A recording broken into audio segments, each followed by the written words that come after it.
Welcome to World War II, Both Sides of the Wire, the podcast where we lift the lid, bust the myths, and explore the incredible history of the Second World War from the Allied and Axis perspectives. I'm Jesse Alexander, a public historian specializing in the history of the two world wars.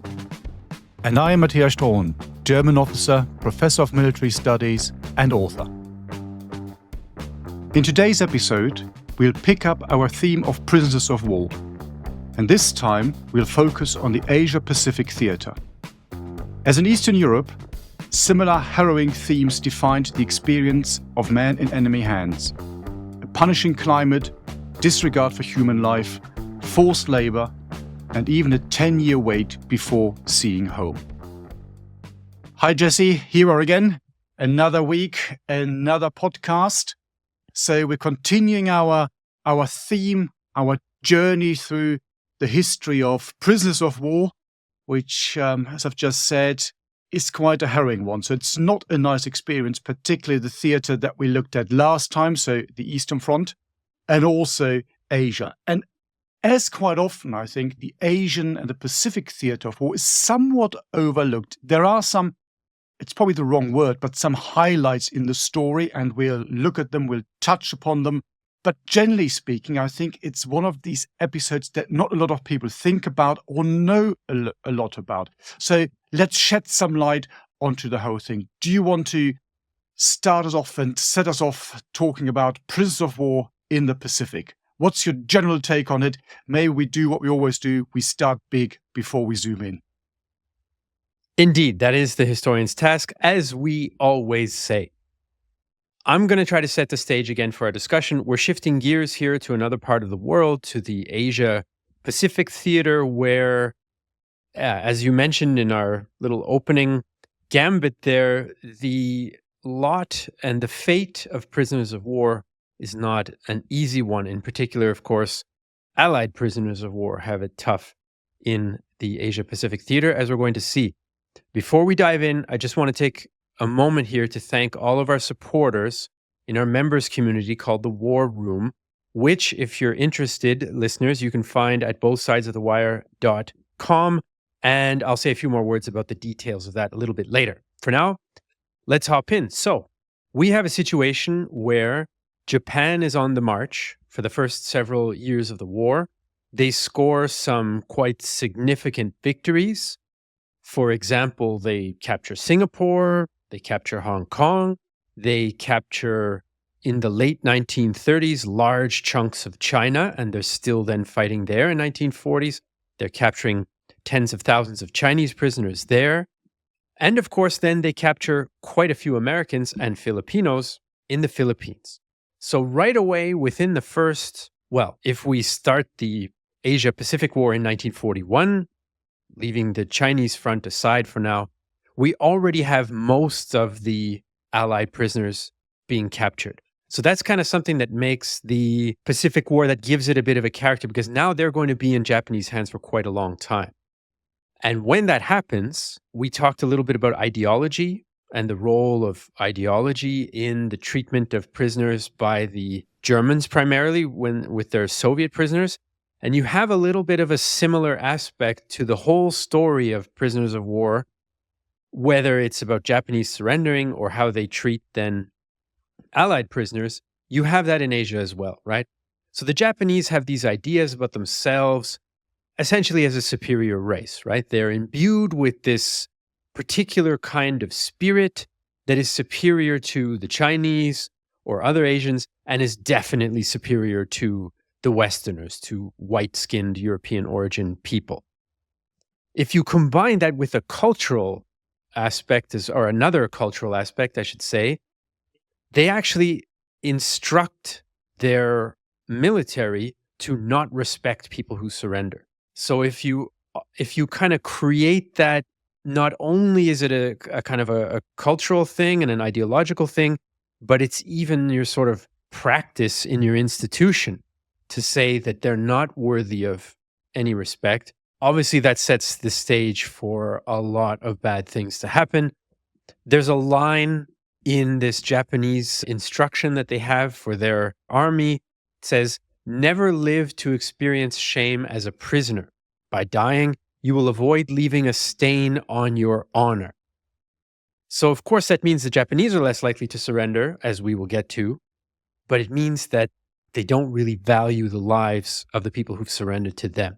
And I think that's one of the defining aspects for all of what we're going to cover here in today's episodes. Do you want to add anything to that, Matthias? What's your take on the kind of ideological and institutional aspect of this? Well, as always, everything you say is absolutely correct and right. So I want to say there's nothing I can add, but, well, I'd be a very, very bad historian and a very bad podcaster if I just didn't say anything. So I need to say something, I feel. Generate content, exactly, Matthias, come on. Exactly. It is absolutely correct. Well, when you look at the culture, I think that's the defining thing here, isn't it? You talked about the Japanese culture. And that, of course, as you said, goes outward. So looking at the prisoners they capture, they don't respect them because they don't respect the races, but also because they think they are failed warriors. And that's a very, very bad thing. So how can you have respect for someone like this? But it also, of course, goes inside into the country, into society, into the military itself. So as a Japanese soldier, you are not to surrender. You are to fight to the death. And again, we'll have a number of facts and figures later when we really drill into the whole thing. But suffices to say for the time being that, for example, the Americans were always very, very surprised and confused when they do this island hopping and they fight through all these little islands, very heavy fighting against very strong Japanese opposition, that they normally only make a handful or take a handful of prisoners because they prefer to fight to the death rather than surrender. And normally the people that do surrender are these that are wounded, that can't continue the fight or can't commit suicide, because that's an honorable thing to do. So that's a very, very different approach to war, to life, also you might say to honor. You found similar things because you talked about ideology, for example, in Nazi ideology. You are nothing, your people is everything, slogans like this. Germany must live even if we die. You find it there, but not to the same extreme. So it's a very different ethos, which of course had been developed over centuries in this cut-off Japan that was cut off from the Western world before it's then forcefully opened by the Western militaries in the 19th century. So a very, very and fundamentally different approach to war fighting, regard for life, and that also then means regard for prisoners. Yeah, no question. And I want to start off with the Chinese, because which is not a well-known group of prisoners of war in World War II in the Western world, let's say. It's also not a super well-known topic to me. I did a bit of reading on this because it was interesting to me and because we did some work on our YouTube channel about this topic on the Real-Time History YouTube channel. So I'm not speaking here from a great position of deep expertise, but I want to share the story because I find it's quite a neglected one. The Chinese are viewed by the Japanese with particular disdain as a sort of an Asian people who failed to modernize, who failed to stand up to this Western power, as the Japanese are able to do, at least until around 1943-44. And so there's a particular animosity between these two groups. And of course, it shows in the way that the Japanese treat their Chinese prisoners. Now, numbers are very difficult, of course, in the war between China and Japan. The number of Chinese prisoners in Japanese hands likely runs into the hundreds of thousands, but it's very difficult to say. Of course, some of the way the Japanese treated the Chinese is the same way they treated everybody across the board. Lots of random executions, lots of random cruelty, beatings, torture, interrogations. They hardly fed them. They used them for forced labor. They didn't give them medical treatment, and so on and so forth. The Geneva Conventions, not a thing, right, as far as the treatment of the Chinese is concerned, well as others in that case. Overall, around a quarter of all prisoners who are taken by the Japanese die or are killed in captivity. And it's tough to say for the Chinese, but I would suspect that that figure is a little bit higher for them. So, for example, I want to just chuck a couple of examples out of how they treated some of those Chinese prisoners. They used them for live bayonet practice on multiple occasions, which, I mean, if you think about that, that's extreme. There were apparently a couple of cases where German guards used some Soviet prisoners for target practice, but bayonet practice, to me anyway, as a human experience, is on a total other level. I mean, how are you bayoneting people for practice? I've actually seen some pictures of that, unfortunately. Another infamous instance is that the Japanese have a special unit in China called Unit 731.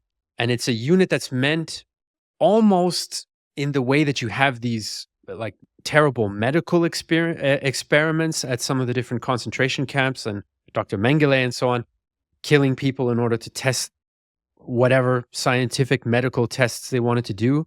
This Japanese Unit 731 used lots of Chinese, including prisoners of war, to test different biological weapons, different types of chemical weapons, and other sort of pseudo-scientific experiments in a similar vein as what some of the Nazis were doing to experiment as well. There's all sorts of harrowing accounts of that unit. I just wanted to throw those out as a few of the more extreme examples of what the Chinese prisoners were faced with suffering under Japanese captivity. And that's, again, an episode that is very, very often overlooked.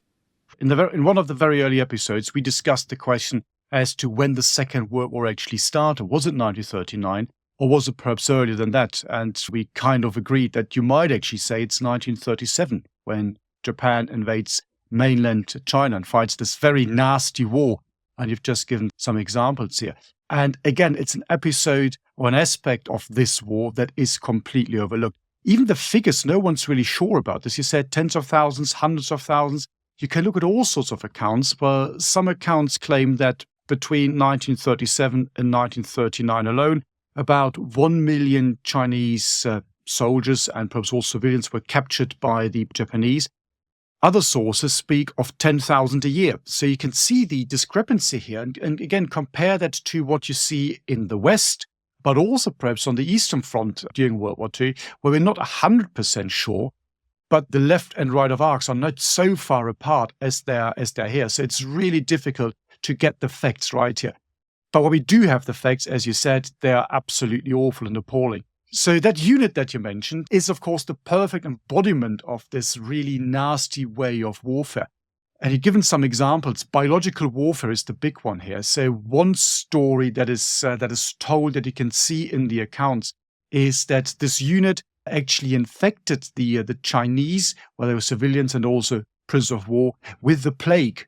And then with that, so once they'd done that, they took the blood from these people, infected, for example, animals and rats, and dropped these over Chinese cities from the air. So you can see it's probably the first and only real use in history, not in history, but in modern history, of biological warfare. So it's quite astonishing, if that is the right word. It's probably not strong enough.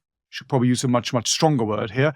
But it is astonishing what happens. And again, this complete disrespect for human life and everything that goes with it. So something that you don't really find in the history and the interaction between Western states, also on the Eastern Front, and also not to that degree between the Japanese and the Western allies. Of course, the treatment there is also very nasty, and we'll talk about that in more detail, because that is the famous, perhaps the infamous story of prisoners of war in the Pacific theater of war. But it's, even though it sounds awful now, it's not as bad a treatment as the Chinese had to endure. So absolutely awful. And again, we quite often talk about these overlooked aspects of war. Quite often I say, well, the overlooked heroes of World War II are the people from the merchant navy, because we never talk about them. And when you look at casualties, probably the Chinese are civilians and military personnel are the overlooked people, the overlooked group when you look at atrocities, when you look at suffering in World War II. No question, yeah. And just perhaps one final example before, I don't want this episode to become just, gore after gore, Yeah. but it's central to this topic of prisoners of war, unfortunately. And it's, I think, also central to understanding the Second World War and what it means, I don't know, for history in a kind of human sense as well, not just the kind of political or military sense. But anyway, some of these Japanese officers, I don't know, it's like an example of the maximum depravity almost that you can reach, because there are a couple of occasions where they had Chinese prisoners on isolated islands. So the Japanese themselves are not subject to that much, direct supervision from higher ups. And apparently they, on a few occasions, made a practice of ritually killing them, with swords and so on, and then eating them as well. So we've seen cannibalism out of desperation in Soviet POW camps, for example, but here we have it out of depravity, which is it just boggles the mind. In any case, the story that we're a little more familiar with, and perhaps listeners that some of you have more connections to, maybe family connections to, are British Empire and American prisoners in the hands of the Japanese. And of course, as I mentioned, probably in brute numbers, the majority of them are captured on the Philippines and then in Singapore. Those two big, American in the first case and British Empire in the second case, defeats, where you have tens and tens of thousands falling into Japanese hands. Or actually at Singapore, I think it was over 100,000 British Empire troops. So here again, you have this, their treatment is defined by the Japanese sense of superiority, sense of that they've dishonored themselves, and they apply the usual recipe that goes along with that. They use forced labor quite extensively, and it's not forced labor where you get a meal at the end of the day that's going to help you recover your strength in order to labor more the next day. They really had them on less than starvation rations and essentially worked them to death. One of the most famous examples, of course, is British Empire troops being forced to build a big railway in Southeast Asia. You have the famous movie Bridge over the River Kwai. That's part of that whole thing. Around 16,000, there were Dutch prisoners as well. I shouldn't leave them out of the mix because, of course, they had colonies in the Dutch East Indies, today's Indonesia. And something like 16,000 of them died building this railway through Burma and Thailand, which is quite substantial. There were only 60,000 working on it in the first place. The little hidden side to that story is that around 270,000 Asian civilians were also forced to work on that railway from Thailand, from Malaya, Burma, and so on. And over 100,000 of them died as well. So the Japanese are equal opportunity, murderers, essentially, if we want to put it that way. And again, we come back to what we already discussed. So the whole Asian viewpoint is normally written out of it. Well, you mentioned the film. I watched the film, The Bridge of the River Kwai. Apart from the British and the Western prisoners of war, not an awful lot of these other people, forced laborers, whatever you want to call them, actually feature. And it's interesting when you look at the Asian contingent, because you had some forced labor there. You had also some people who are, you might say, lured into going there and working there under false pretenses. And then basically they were worked to death as well because they are defeated. Again, we've got the racial aspect that plays a role here. So very, very strong comparisons and links, you might say, to what happens, for example, on the Eastern Front during the war. So it is quite striking. And again, the numbers are really, really important. You mentioned them. So about 85 to 90,000 British troops go to captivity at Singapore. In the previous episode, I think I said, well, the largest and probably most overlooked defeat of the British Empire in its history. We had some interesting comments on that as well in our little chat box in the war room. So listeners, again, if you're interested to join this discussion, well, please do join up and we can have a nice discussion there and continue with it there. You can take pot shots at us if you like, absolutely, if you've got another point of view. Exactly. And when you look at the numbers, again, they're completely not set, not secure. They differ an awful lot. No one really knows how many people really worked at the railway. So some figures say in total about 60,000, some say less. And when you then break it down again, you can also see, which is interesting, because we mentioned some of these contingents, you've got roughly speaking about 30,000 Brits working there, but also 18,000 Dutch prisoners of war. So that's a lot. And again, I think even the Dutch contingent has been, I wouldn't say written out of history, but has pretty much been forgotten about. 13,000 Australians, a handful of Americans, well, more than a handful, about 700 plus, a few other nations as well. And you already mentioned them, the 200,000 Asians that are involved. And about 16,000 of them, you mentioned it, died. So that's a heavy blood loss. And that is pretty awful. When you look at the percentages, we hear a lot about the very, very bad and evil treatment by the Japanese. When you compare the percentage of people that die, I mean, that's now a very evil statistic in comparison, because every person that dies is one person too many. You can see that even though the treatment is very, very bad, the percentage of people dying is still lower than what you find on the Eastern Front, for example, where, again, we covered that in a previous episode. We're looking at, roughly speaking, with a pinch of salt, about 30% of the troops captured die, roughly speaking. I don't want to go into this discussion again. Whereas when you look to the Asian theater, it's about 16 to 18% of the Western forces that die in Japanese captivity. That does not mean they had a pretty good life. As you already said, the treatment is bad, the food is bad, they're all completely undernourished. If the war had gone on for another year or two, probably most of them would have been starved to death, but that does not happen in the end. So in many ways, you might say perhaps they were lucky that the war ended then. But you can still see there's a difference, which does not take away the suffering of the individuals that you find there. And it's also very interesting when you talk to veterans, particularly, well, Western veterans, Americans, but also British ones. It's interesting to see that, or maybe they weren't honest because they know that I'm German, when they say, well, captivity was always worse in Japanese camp. And what you find quite often is you had much more hatred against the Japanese from the survivors than you had against the Germans. Also, of course, because the Germans tended to treat their prisoners much better. That's for another episode. We don't want to go into detail here. But you can see there's a very different perception as well on the side of the people who were actually captured and kept in these prisoner of war camps. So I think that's also quite an interesting point to remember. And yes, the railway is probably the famous example, not least, of course, because of the film.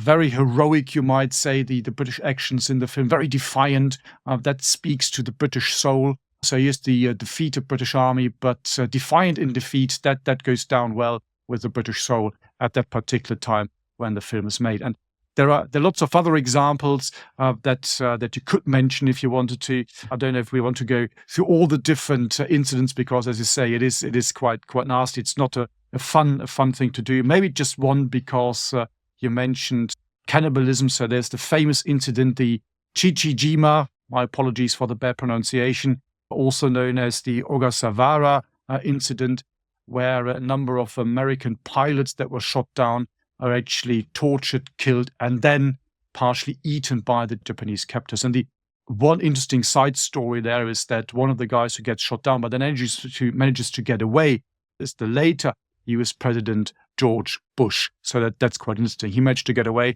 Otherwise, he might have been eaten as well, and history might have turned out very, very differently. So that's interesting.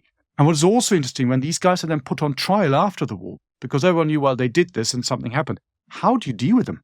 So they behead a few people, they torture them, and then they eat them.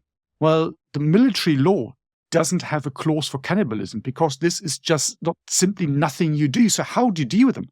So basically, these guys are then put on trial. The Japanese are put on trial, of course, for murder, and also for not giving the military opponent an honorable burial. Because that's an important thing, and that's another clause. That's one way of describing cannibalism. Exactly, yes. But this just shows you how weird to a Western mind this approach really is. So how do you deal with this? Because this is so unheard of, unseen, and incomprehensible. They say, well, even the military law doesn't speak of this. So you can't put them on trial for cannibalism because it doesn't exist in the minds of the Western world and the people there. So I think that's a really interesting little facet. So in a detail, you can see these different ideologies really, really played out in the courtroom, you might say.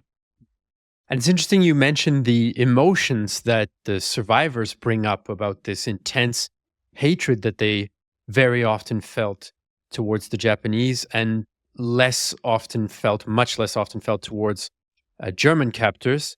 Well, I just read an account earlier today where I believe it was an American who was basically saying, look, to survive, there's one of two routes you can take, sort of psychologically, right?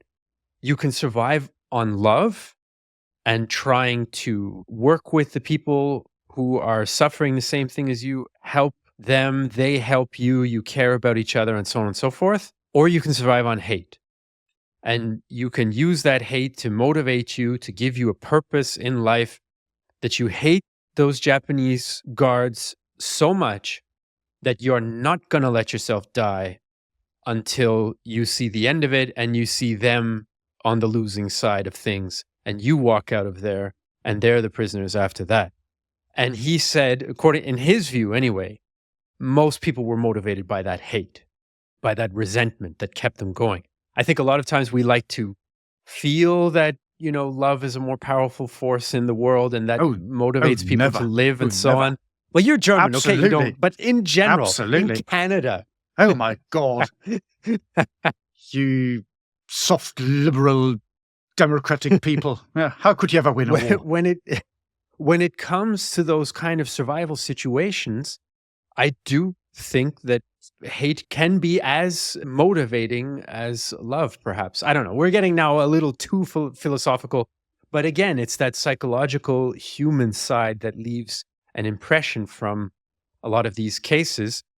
Now, sometimes the treatment is also related to the role of the Allied servicemen. So, for example, you mentioned pilots, I think, American pilots getting particularly bad treatment. That happens sometimes in Europe as well, where German civilians would run and try to beat up or lynch a pilot who'd survived a crash over Germany. That happens in Asia as well. And in the UK as well. That's true, yes, of course. That happens in Asia as well, but the Japanese don't wait until there's a major bombing campaign against them to start treating the prisoners this way.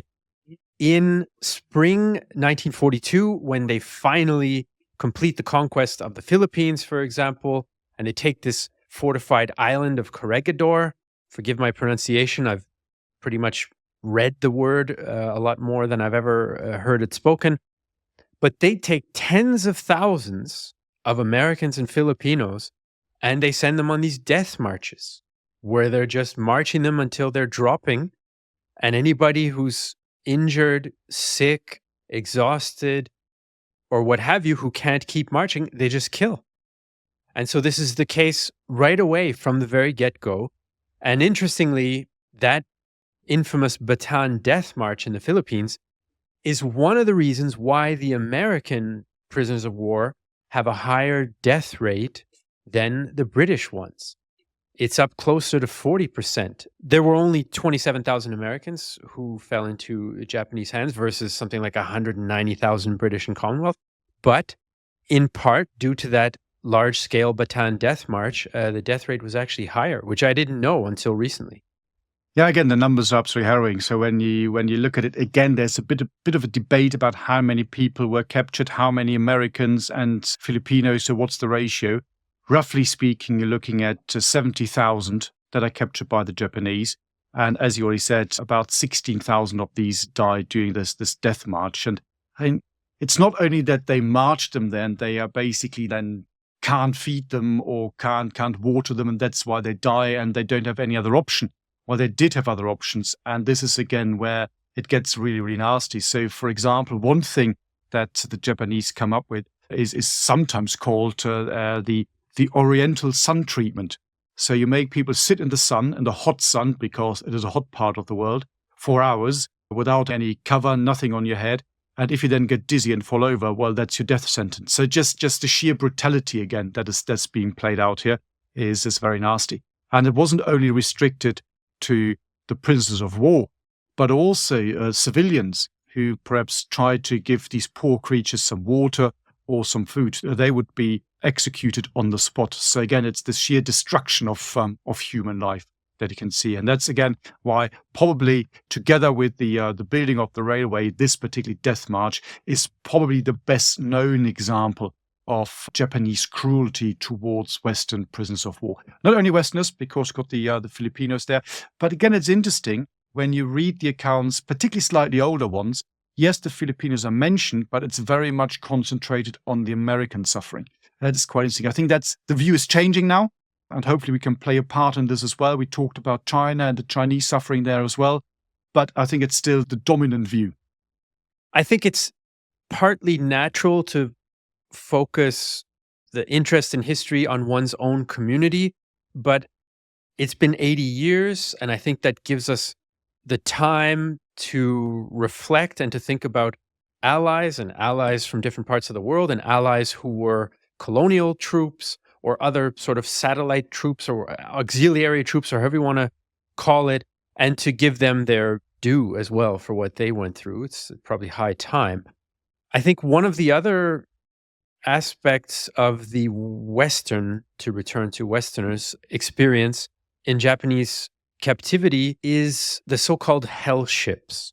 Now, this is something that's not totally unknown, but it's definitely not as well known as the Death March and the railway work in Southeast Asia.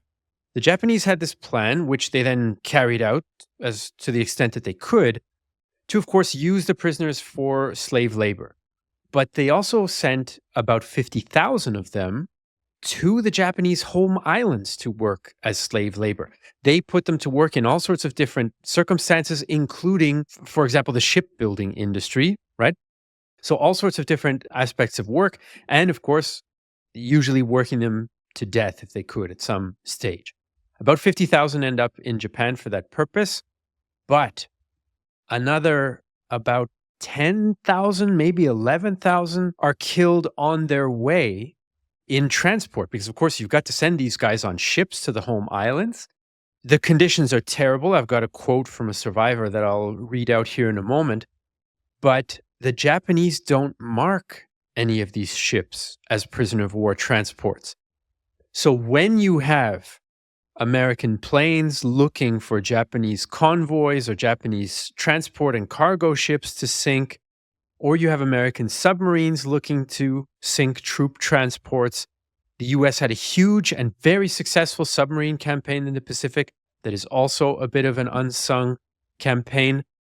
They don't know that those ships are transporting their own men or Brits, their allies, right?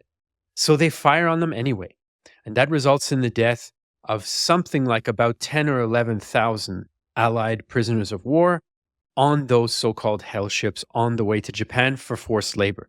Now, maybe some of those guys wouldn't have survived the forced labor experience in Japan anyway, but it adds an extra sort of level of tragedy that they're unknowingly killed by their own side because the Japanese refused the normal practice of identifying who's in that transport to prevent just such a thing.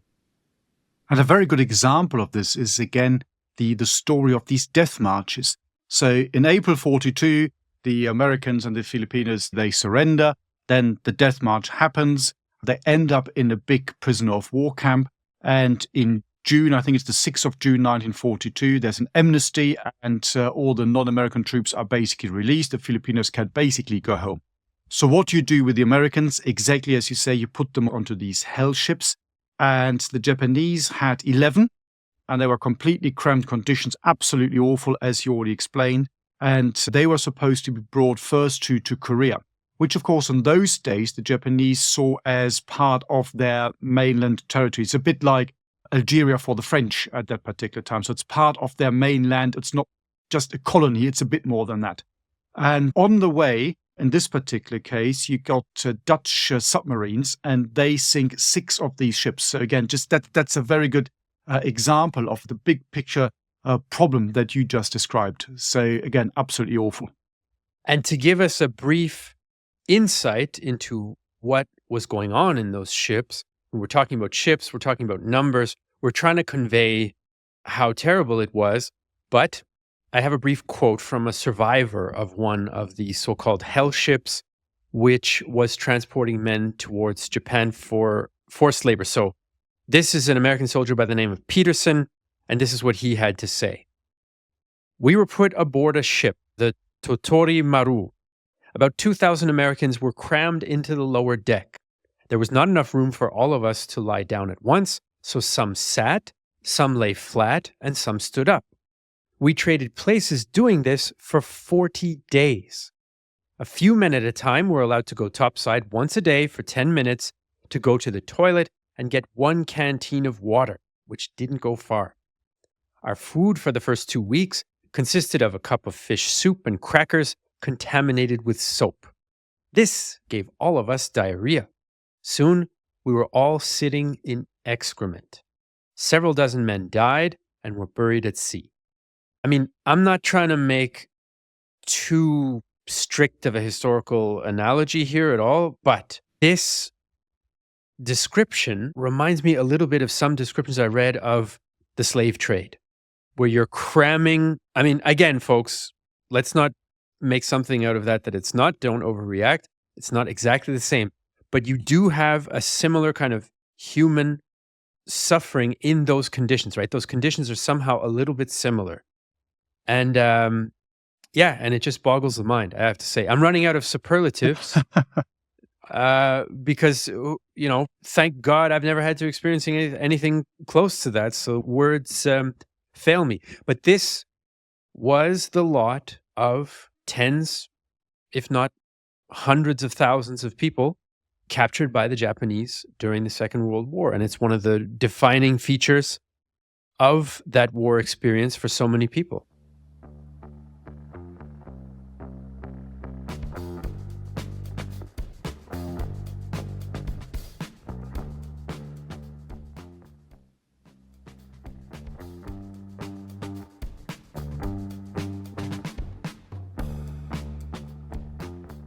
So this has all been, again, what are the superlatives here? So it's been nasty, it's been harrowing, it's been ugly. Not very nice. It's not a word that's strong enough, probably. But maybe it's time to leave behind the appalling treatment of the prisoners taken by the Japanese, swing the pendulum and look at the fate of the Japanese soldiers that were captured, because that's also an interesting one. It's a story that is not often told, I would say, and there are a number of reasons for that. And perhaps one of the most important reasons is that the number of prisoners, all the way up to 1945, captured by the Allies was actually very, very small. So again, the numbers differ a little bit, but some of the sources, when you look at them, they speak that only between 35,000 and 50,000 were captured. And I'm going to basically the summer of 1945, because then something happens, and that's when the Soviet Union gets engaged, and that's maybe a separate subject. And the reason for that is of course, as we already said, it's this ethos that you find in the Japanese army. It's fight to the death. It's the Bushido. It's the honor code of the warrior. So the moment you surrender, you've lost all your honor. So you fight to the death, and that's honorable, and that's what you want to do. It is interesting when you take it again, perhaps a step back for a moment, and look at the way the Japanese ethos and thinking developed, not only with regard to their own people, but also to captured prisoners of war. So after Japan is forcefully opened up to the Western world and goes through this very rapid modernization, it's interesting that this old warrior ethos is also pushed back for a short period of time. And in the Russo-Japanese War, so 1905-ish, and also the First World War, the prisoners of war are treated quite well. The best accounts that we have, perhaps because that's also where they do the main fighting in the First World War, that's the German prisoners at Tsingtao. When you read the accounts from these Germans after the war, the treatment was actually, well, okay as it can be in a situation like this. But you also have the other way around. So, for example, the Japanese soldiers that have been captured by the Russians in the previous war, they were also treated, well, what's the right term? Normally by the time they were released, so they weren't put under some pressure, they hadn't lost their honor or something like this. But the Japanese government actually signs the Geneva Convention or Treaty on the treatment of prisoners of war in the 1920s, but it doesn't ratify it. And that's interesting because at this time you see a complete shift in thinking. So whereas in the West, at least in theory, you go more towards protecting prisoners of war, the Japanese now go back to what you might call the old idea. So they've lost the honor, and whether it's their own people or enemy troops that they've captured, they should be treated harshly because they have got no honor left. So I think that's quite an interesting aspect all in itself. What do you think? I mean, I think the impact of that mindset, the ideology, and also the institutional codes and rules, because there's nothing that allows people to do cruel things better than if there is a regulation or a law that allows them to do that cruel thing. It's almost like that gives us the free pass on our conscience or our humanity just because it's on a piece of paper that says that that is not disallowed or that that is allowed or what have you. And I think that works in the Japanese case. But there's this intrinsic motivation as well that they don't want to dishonor themselves. And I think that comes out in the numbers here. In World War II, approximately 1 Western soldier surrendered for every 3 who were killed. So like a 1 surrenders, 3 get killed kind of ratio. But the ratio for the Japanese is more along the lines of 1 surrendered for about every 120 who were killed. I mean, that is a huge difference. It's 40 times the ratio for Western troops. So that's quite a striking figure. What I also thought was interesting about the destiny or the lot of the Japanese soldiers in Western hands anyway, Soviets, as I say, is a slightly different thing. By all accounts, they also get treated relatively normally once they get put in a prisoner of war camp. It's that very dangerous kind of gap when they're surrendering on the battlefield and then being transported back through the lines to eventually then be handled by other troops behind the lines who were not facing them at that moment when they were trying to surrender and be put in a camp. So when this is not unique, of course, to Asia in World War II, but in general, in any war, that moment when you're trying to surrender is a very, very dangerous one because you make yourself vulnerable. And it can still be in the heat of the moment for the enemy, whether he realizes that you are trying to surrender or not. And even if he does, maybe he's not that concerned about it at that moment in the heat of combat. So quite a lot of Japanese were killed by Allied forces in the process of surrendering. Not that that's completely unique to Allied forces in World War II, but given the nature of the fighting, given also that racial aspect to the fighting on the Allied side as well, they felt that the Japanese were, many of them felt, I should say, there was a common idea that they were a lesser race. You have this idea of the yellow peril, that the Asians are cruel by nature, that the Japanese are the most extreme example of this, that they might be threatening the Western position in the world and so on and so forth, that they get compared to rats and insects in propaganda cartoons. Dr. Seuss, the famous children's author, also drew some very, by today's standards, of course, racist cartoons of Japanese during World War II. I'm not trying to go back in time and judge, the degree of racism or things like that, but it is based on race. And that is an aspect of racial hatred to the war on both sides. And this drives up that ratio. So not many Japanese want to surrender. And of the ones that do, of course, some end up getting shot before they're able to make it to the camps. Once they're there, they're generally treated well. Of course, there are a few exceptions. I think towards the end of the war on the island of Borneo, there was an incident where Australian troops captured some Japanese and decided to hand them over to the local people who were not very happy about what the Japanese had done to them during the occupation and who killed those Japanese prisoners. So these kinds of things do happen quite frequently. A bunch of Japanese prisoners broke out of a prison camp in Australia and then were kind of hunted down by the guards, and some of them were then shot in that process as well, which not unique to Australia, of course. There's a famous Hasenjagd incident here in Austria that occurred when some concentration camp prisoners, mostly Soviet prisoners of war, escaped and then were hunted down over the course of a few days, partly by local civilians as well.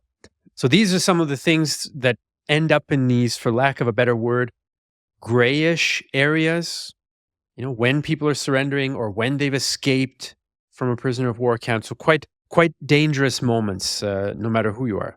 Now, and this moment, as you've now explained in quite some detail, really is the crucial one. So you're trying to surrender. Are they going to accept it? Because, well, the adrenaline is still pumping.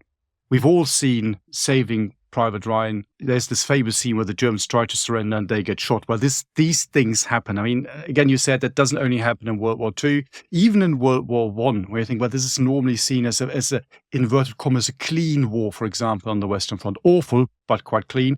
If you're interested in that, dear listeners, well, do listen to our sister podcast. So they will have much more information on that and go into much more depth and detail. So not so quiet on the Western Front.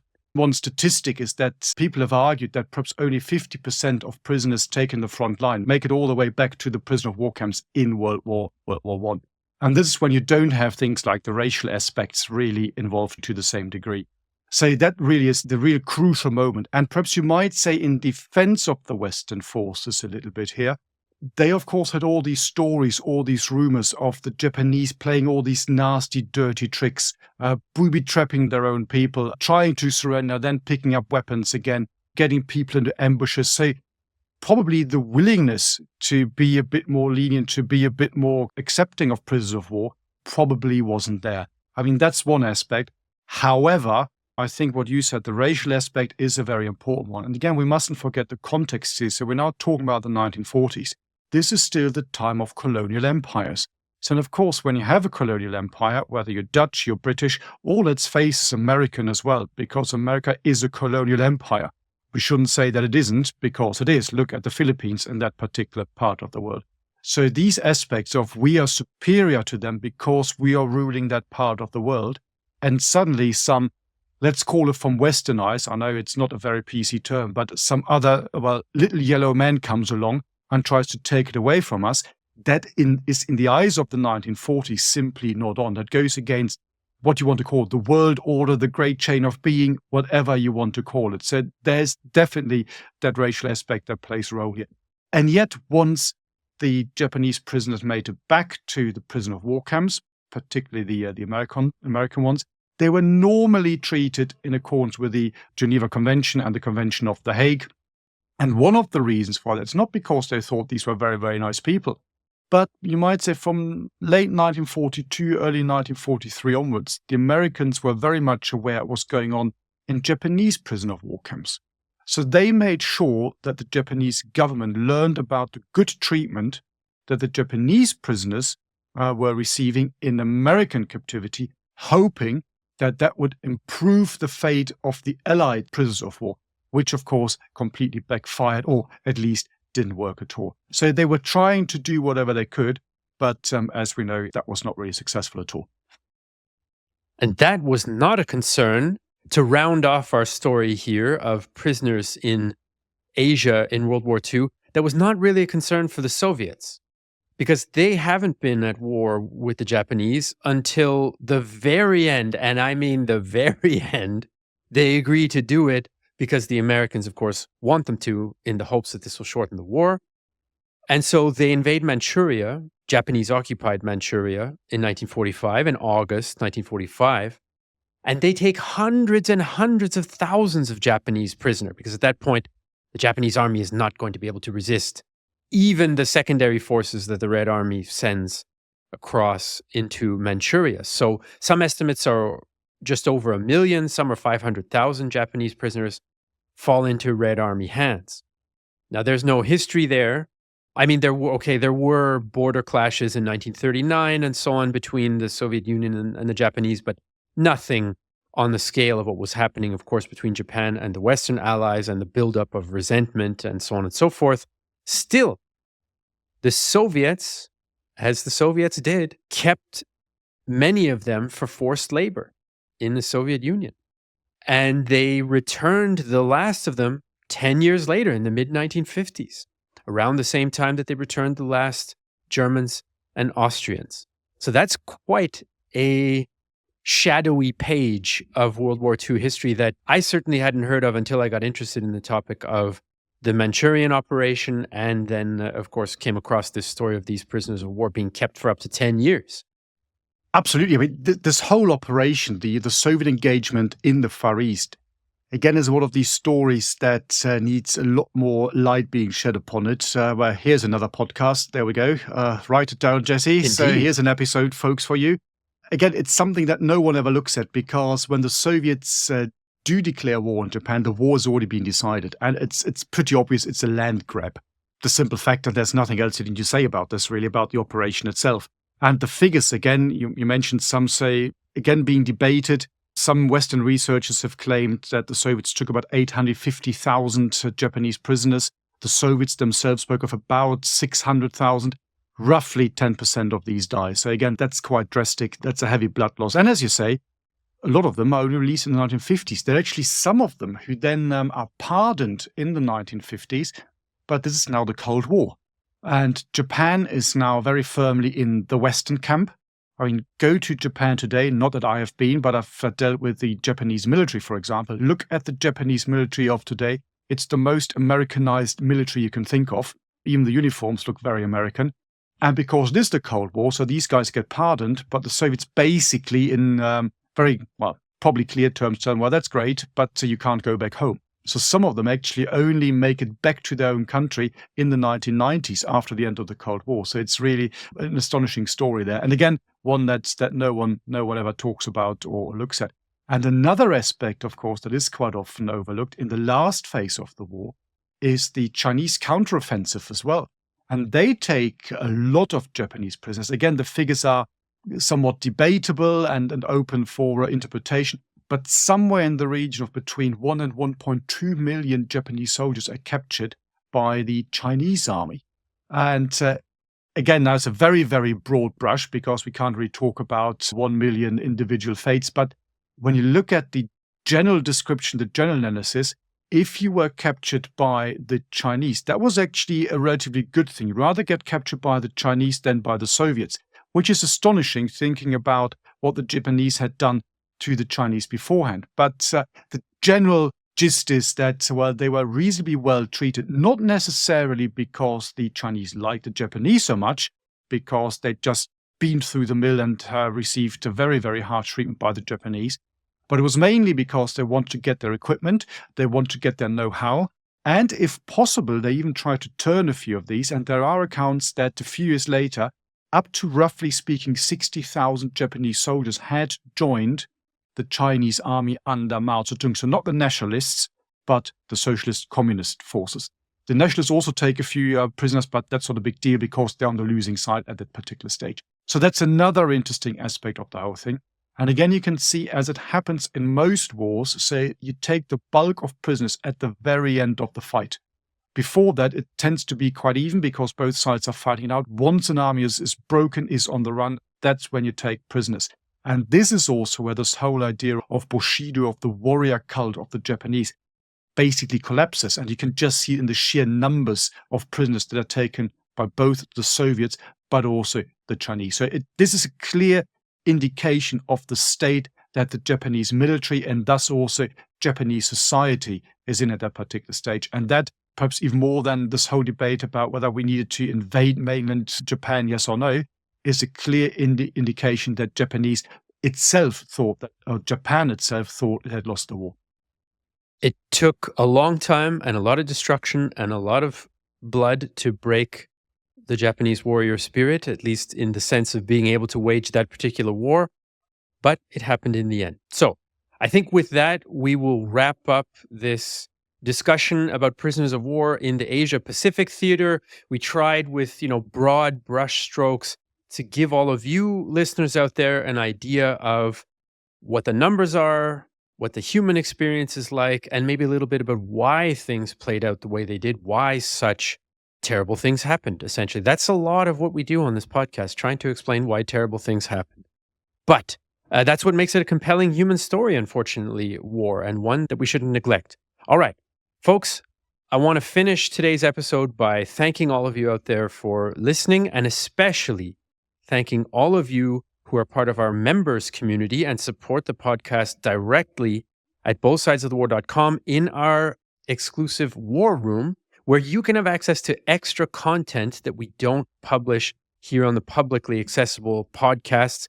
If you want a free trial to test out the war room and see how you like it, ask us some questions, or listen to some exclusive content, you can do that for free using the code Deep Dark Woods, all one word. Matthias's favorite word, I should add.